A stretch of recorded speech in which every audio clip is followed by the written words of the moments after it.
ನದಿಯೇ ನದಿಯೇ ನದಿಯೇ ರಾಜನ್ಯಾರು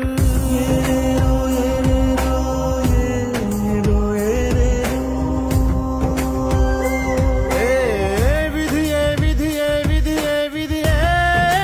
ವೀರನ್ಯಾರು ಒಂದು ಊರಿನಲ್ಲಿ ಒಬ್ಬ ಪರಾಕ್ರಮಿ ರಾಜ ಇದ್ದ ರತಿಯಂಥ ರಾಣಿಯೊಡನೆ ರಾಜ್ಯಭಾರ ಮಾಡುತ್ತಿದ್ದ ತಾನು ತನ್ನ ಪ್ರಾಣನೇ ಪಣವಾಗಿರಿಸಿ ಕಾಪಾಡೋ ಶಾಂತಿ